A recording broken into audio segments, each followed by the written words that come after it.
Paul was a prisoner at Caesarea.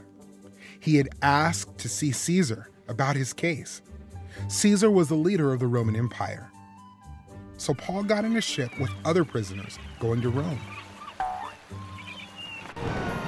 The journey was difficult. Strong winds and rain tossed the ship. The crew threw things overboard and tried to keep the ship from breaking apart. But the storm did not stop for many days. All the people on the ship were afraid they would die. One night, God sent an angel to Paul. The angel told Paul to not be afraid. God would save the lives of everyone on the ship. Paul told everyone on board what God had said. "Take courage," he said. Paul believed everything would happen just like God said. The people on the ship would not die. They would have to run the ship onto an island. When the ship got close to an island, some of the sailors tried to escape in the lifeboat. Paul told them they would only be saved if they stayed on the ship. The sailors listened to Paul. No one had eaten in a long time, so Paul told them to eat. He thanked God and broke the bread, and everyone ate. Then they raised the sails and headed toward the island.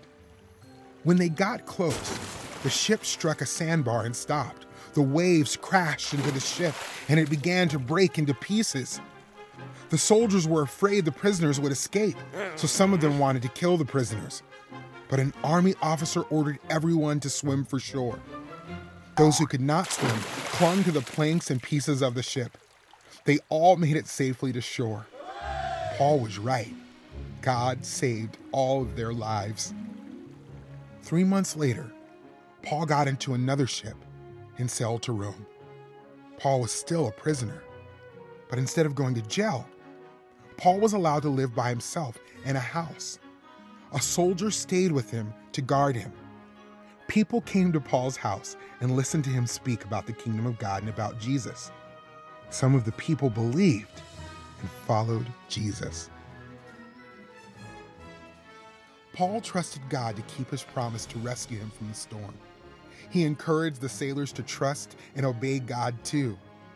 God calls us to trust in his son Jesus, who died to rescue us from sin and death, and to tell others this good news.